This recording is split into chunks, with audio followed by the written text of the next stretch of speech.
Welcome to episode 94 of the Left Behind Game Club. This week we play the third interlude in our Kentucky Route Zero saga, Here and There Along the Echo. You can follow all things Left Behind Game Club on our website at leftbehindgame.club, on Twitter at leftbehindclub, and on Instagram at leftbehindgameclub. If you're checking this episode out without having listened to our other 5 episodes in our Kentucky Route Zero saga, you may want to stop this episode, grab the first episode of it, and then come back later. Let's get right into it. You're listening to the Left Behind Game Club.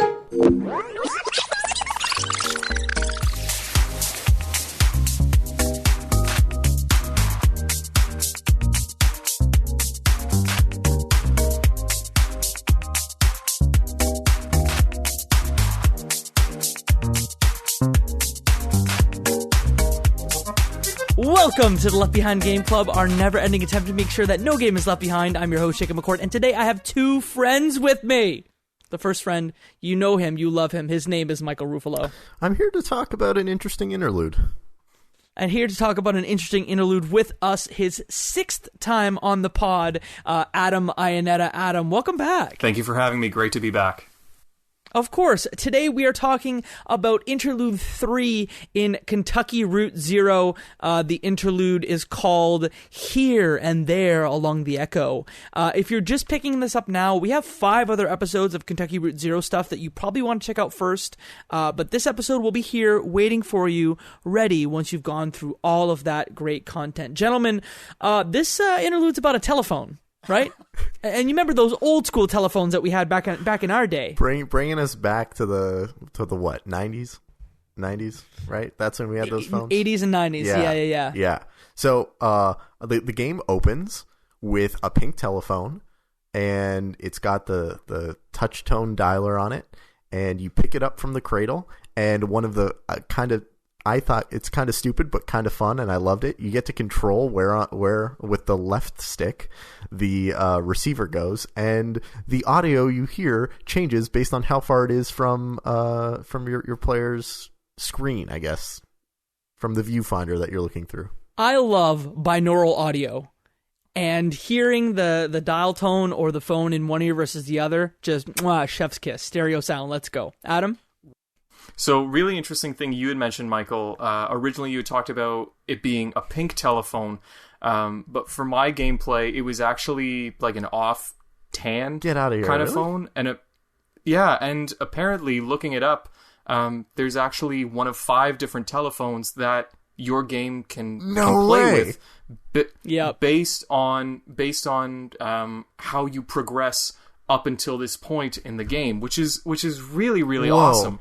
And so there's all kinds of different conditions, and if you go to the fan wiki, they have the 5 different conditions and the types of telephones you can use, and they vary from the pink telephone. There's actually a very old-fashioned kind of like antique black telephone as well. That's crazy. And some of the conditions are really funny, because some of them are like, oh, if you named your dog Homer, then you're going to end up with this kind of phone. Or if you named your dog Blue, then you're going to end up with this kind of phone. But I think with the phone I ended up with, it was, so if a player has seen most or all of the overworld sites and has talked to all of the distillery skeletons from from Act 3, then the modern style tan phone will be present. So that was the phone I ended up with. So I guess That is amazing. So I'm going to be honest, guys. I walked into this thinking this is going to be a quick episode. There's not going to be a lot to talk about, and I'm a little disappointed in it.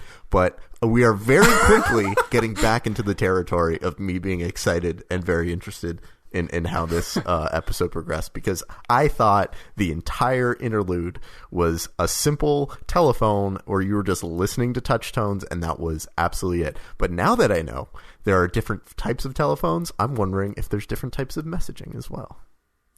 Don't hang up just yet. There's still plenty to more. I was going to say, Michael, do you know a lot about number stations? I don't. Tell me, what are number stations? So number stations are, and again, I'm not a pro on this, but number stations are like these broadcasts where there's like either a long string of numbers that are broadcast, or like there's clicking and then like numbers kind of sprinkled through. I think there's like a very famous Numbers Station broadcast from either the Ukraine or Russia that like has been broadcasting for many, many years, and people are like, what's this thing? And nobody has really figured it out. Right. What you can find with this interlude is that in addition to there being specific extensions that you can call into to kind of get some special messaging, there's also Morse code and a number station that you can discover on this bad boy. The plot thickens.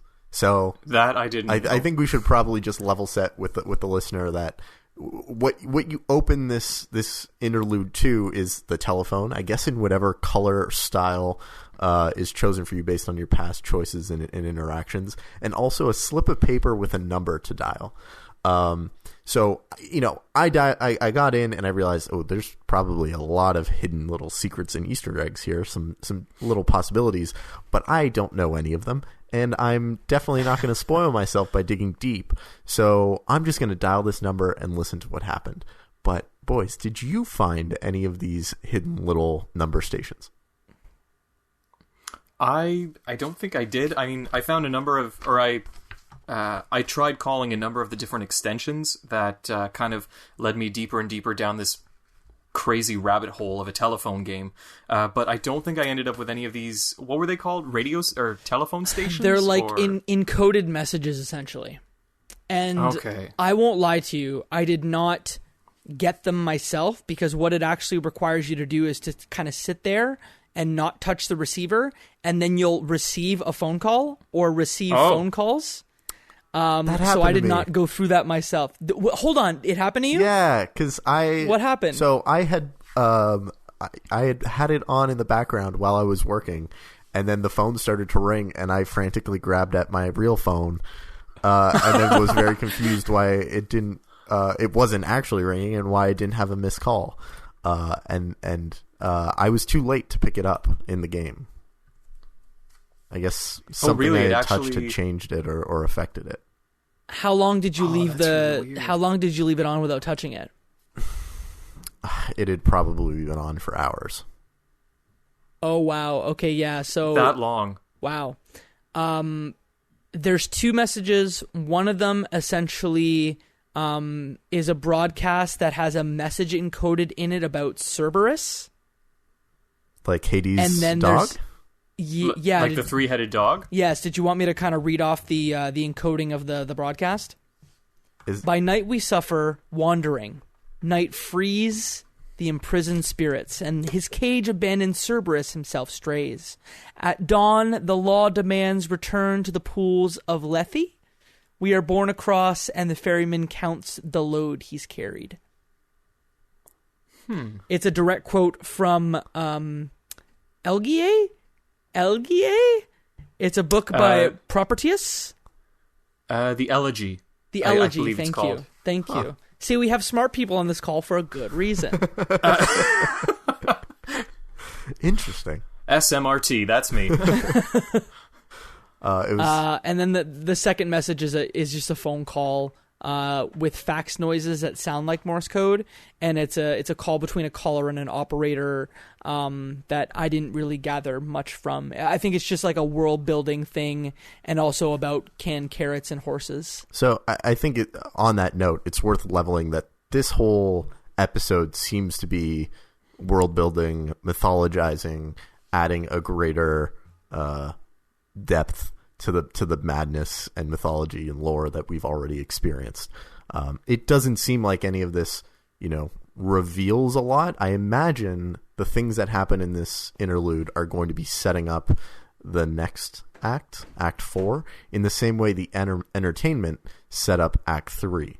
Yep. So, I'm not quite sure there's going to be too much to glean from our discussion today, other than, setting the table for what we're about to experience in Act 4. The one thing I'm really curious about is the role of the three recurring characters that we've seen throughout all of the preceding acts, Ben, Emily, and Bob, who are more appropriately referred to as the basement people, because or at least I like to refer to them as the basement people, because as it turns out, as soon as you hang up the phone after calling, you're given the option of exiting out of the interlude through a dialogue between the three characters. And so I'm so curious as to...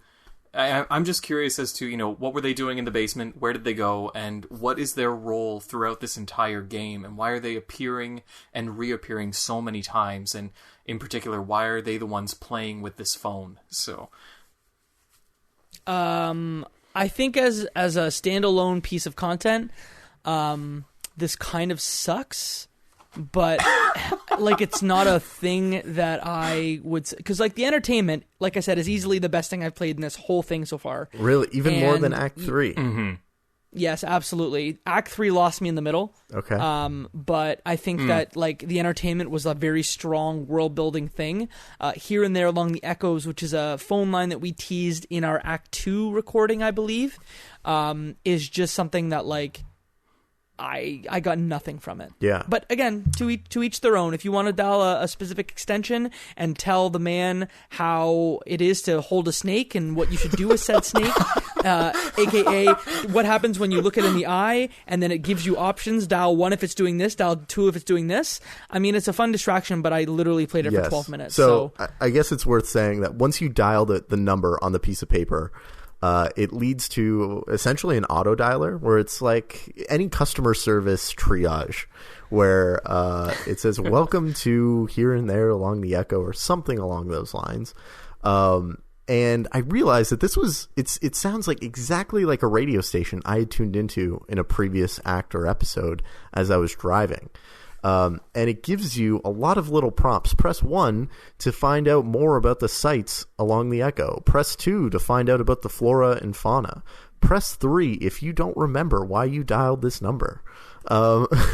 Press 4 for something else entirely. So I played, I chose very early because that was the line that made me laugh. I played a character who was a bit of an amnesiac, and I played every option that I could of not remembering why I dialed and why I was doing the things I was doing. So you get a bunch of little cryptic messages as you go through it. One of my favorites is what Jacob just alluded to, which was dial this number if you're holding a snake right now and you don't know why. Or is holding a snake right now. And then the next triage of options are if you're holding it for religious reasons, if you're holding it for some other reason, and the third being if you're holding the snake and you don't even know why. And that's what I went down. And it was a lot of little, fun over the 10 minutes that I did it. And I had a couple of smirks, but on the whole, I thought it was, to Jacob's point, a little disappointing. It didn't quite, hit in the way that I was expecting after such a strong showing with the last interlude, the entertainment. Now, could I perchance change your opinions on this interlude if I told you that at one point Cardboard Computer was actually selling real-life telephones on eBay? Akin to the style of the telephones found in this game that were described as antique phones, only dial 1 number. You can't hear this on the audio right now, but I'm taking out my wallet and just stuffing money into it. Just get me one, Adam. Just get me one now. Well, the thing is, apparently looking at the fan wiki, because so I was playing the PC version, and so I had to download these interludes separate from Steam. And so if you go onto the official Kentucky Route Zero website and you click on the link to download the interlude here and there along the echo, there's an option to download the game. Then there's an option to purchase a strange antique phone. And so I thought, why not? And so I clicked it, and it leads me to this eBay page. And so I did some more digging on the fan wiki, and apparently when this interlude first came out between... I can't remember, was it 2014, 2015 or something, Cardboard Computer actually auctioned off 3 of these different phones. And so there's only 3 in the world, and apparently the fan wiki has them tracked down to like the exact owner and on what time and date they were purchased. So while I can't get it for you right now, Michael, I promise you, if it's the last thing I do, I will get you that Thank phone. you, Adam. So, Thank you. Michael, you can actually direct message someone on YouTube who posted a video of him unboxing one of the 3 phones. Oh my gosh. And so I don't want to unveil who this is. Like, I don't want to be like, hey, but a man named Andreas has a video called Unboxing Weird Telephone Number 2, and he basically says, go play Kentucky Route Zero. I love it. All the phone does is dial the number in the game, and that's it. Get out of here. Really? Is this like... That's all it does. Is the number in the game a real number that you can dial on your real phone? That's what I called during our Act 2 playthrough. I called that exact number that's in this game. Yes, bro. That's crazy. Okay, I'm starting to warm up on this a little bit more. Are you, though? Because playing it's not fun. But no, like we said, the whole point of this interlude is not like the joy in playing. It's kind of like any rich fandom. It's not about experiencing the medium itself or the art itself. It's all of the things that go around it. This just adds so much more depth and layers to it. Like, if I wish so much that eBay auction was still up right now. The other really interesting thing that I think we haven't mentioned yet is the fact that, with the exception of Junebug's performance in Act 3, this is one of the first and few times that we actually get voice acting in this entire game. And I will completely agree with you guys that this was not the most enjoyable portion of this game for me, but I think the one thing that did make it a little more enjoyable, or at least bearable for me, was that just that voice coming from the phone of this, I don't even know the gentleman's name, but he's got sort of this soft southern accent that makes you feel very warm and tingly inside. A very Kentuckian accent, and oh my, that's a very impressive snake you have there in your hand. Now, what you want to do is look into its eyes, and there were some really great moments with the snake. Like, what is the snake doing right now? Is the snake coiled around your arm? Is the snake looking you dead in the eye? Is the snake hanging there limp? What is the snake doing? I think I had a good amount of fun following the little snake tree within that phone. But the little things that you guys mentioned so far, like the fact that that's a real number that you can dial, super interesting. The fact that there are hidden little extensions that you can dial to get extra numbers. What I love about this little interlude, with the caveat that on the whole it's a little boring, is that the possibility space is huge. And thinking about the possibilities makes it exciting in its own way. So what was your favorite, I don't even know what to call it, but I guess branch of this this phone conversation that you had? Because I remember like writing down a few of them where it's like dial this extension for strange water, or dial this extension for flora and fauna, or learn to speak bat. I was going to talk about speaking bat, because at one point they give you phrases that you may want to speak to a bat, and then they proceed to do some kind of echolocation-y sound, like a clicking sound. So like I said, there was some entertaining stuff to this, but and it serves to build the world, like you said, Mike. I just think that it's like, if anyone's listening to this and they're like, man, what do I play? I think this is the first piece of content. Maybe Interlude 1 as well, but Interlude 1 and Interlude 3 serve to build the world and nothing else, and I kind of think they're optional. That's just my opinion. Yeah, I mean, so much of this game is optional. Right.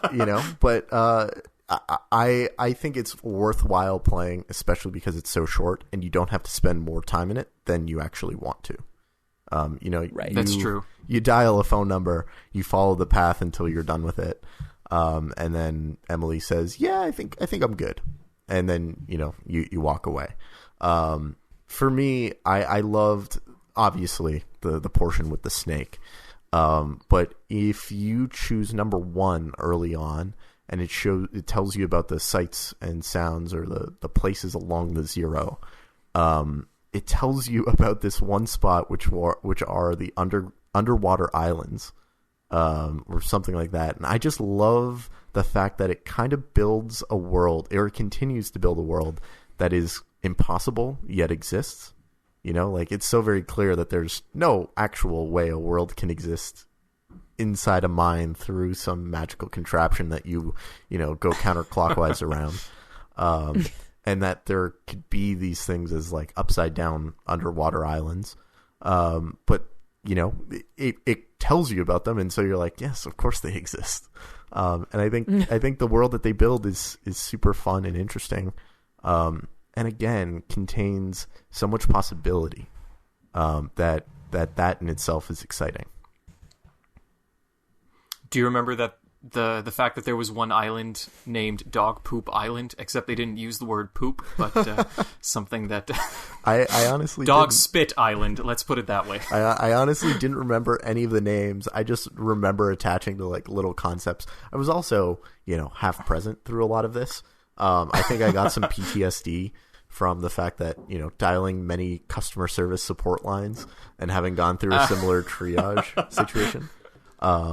But I'm really interested to go back the next time we get an option to listen to the radio and see if I can find this channel while we're driving around. My favorite moment during this interlude was, and I can't remember exactly what the prompt was, but it was something about listening to organ music. And I thought, okay, sure, why not? And so I dialed the extension, and it proceeds to ask you, have you ever heard this organ piece before? And it plays, and I'm thinking, okay, it's just going to be like a 10-second excerpt. It went on for probably about a solid 5 minutes, and it was beautiful. Like, I mean, it was funny because I was trying to look it up in the meantime, like, what is the name of this piece? Because I was like, okay, is it Palestrina or is it Gounod? Who is this master organist that we're listening to? And but there is nowhere online where I can figure out what this organ piece is called. And the funny part is that after you've listened to the entire piece, you hear this southern voice again. If that was if this was the song that you've heard, press 1. If not, return to the menu. And I just thought, I don't know how to respond to this. It just leaves you so confused. But I mean, pleasantly surprised with this beautiful organ music, but it's just so many questions. So did you press 1? If I did, and it just honestly brought me back to the main menu again. Like, it didn't really lead to anything more fulfilling. And I mean, if there's anyone out there, listeners, who knows the name of this organ piece, please let me know. So you have a music scholar talking right now who's very interested in knowing what this piece of music is. Otherwise, this will be Adam's research topic for the next decade. Exactly. I got another 10 years ahead of me. Adam, have you heard of something called Shazam? On that note, are you mocking my graduate and postgraduate degrees? And that is our latest episode of the show. And I think, gentlemen, that will bring our discussion to a close on Interlude 3 of Kentucky Route Zero, called "Here and There Along the Echo," a guide to the Echo River for drifters and pilgrims. I love it. Not quite the droll I was looking for, but thank you, I appreciate it. If you want to find all things about our show, you can find them at leftbehindgame.club or on Twitter at leftbehindclub. We've got an Instagram too, where we post some stuff at leftbehindgameclub on Instagram. If you don't follow us there, you should follow us and send us a DM about what you think that organ track is all about. Please. Adam, thank you so much for coming back on the show. Your 6th appearance. We've got 4 more episodes of this to get through. If people want to find you and your work, where can they do so? The best place for people to reach me is at my website, adamiannetta.ca. It's my online professional portfolio for my work as a singer. But just as passionate as I am about music, I'm equally passionate about video games, especially talking about great games with wonderful people such as yourself. So thank you again for having me back on the show. Shucks. Of course. And you can find all the things that I do on the internet at Jacob McCord on all major social media platforms, including YouTube, where I make some videos. You can check those out at youtube.com/Jacob McCord. Michael, if people want to find you, where can they do so? MichaelRuffalo.com and RuffaloM on most social places online, in addition to the Discord server where I try and hop in whenever I have a spare moment. And what are we talking about on the Discord server, and how can people get on there? Hot deals, the craziness of Kentucky Route Zero, what games people are playing, hot takes on the episodes. There are a lot of people that come at me with knives, and I've got to fight them off there. So if you've got a spicy take on one of my spicy takes, or any of the other hosts, feel free to come in there. We're ready for knife fights. And if you want to defend our sweet souls from these attackers, also feel free to join And you can join that by going to leftbehindgame.club. There's a big shiny button in the middle of the website that will teleport you right inside the Discord server. And Michael, if people want to come without knives, what do we say to them? And that, my friends, is one less episode left behind.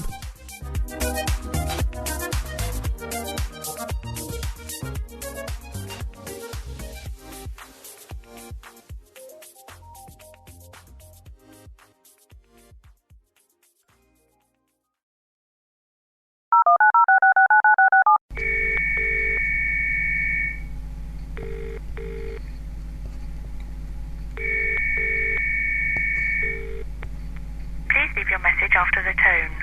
Press any key to end. And Michael, if people want to come without knives, what do we say to them? Welcome. Nope, wrong one. I don't know. What do you mean? I was trying to close the episode, and then you were like, I don't know. That was like a very NVC kind of welcome. yeah. What do we say to our friends, Michael? And that, my friends? No. I did it bad! That's a very impressive snake you have there. I think I'm going to call my snake. We got a lot of bloopers. I feel like we should do a bloopers episode at Delia, the end. that was certainly... Here, maybe I should put like a little tone and then like some bloops at the end. We'll see what happens. Michael, what do we say to him? Is that the one you're going with? For real? Is that honestly? Okay, let me try Is that again. the one you're going with? If you're holding a snake, what do we say to them? That, my friends, is one less snake left behind. No, you did the wrong. No, it wrong. You did it wrong. Do it right, Michael. Ending episodes. What do we say to them? And that, my friends, is one less episode left behind. The mailbox is full and cannot accept any messages at this time. Goodbye.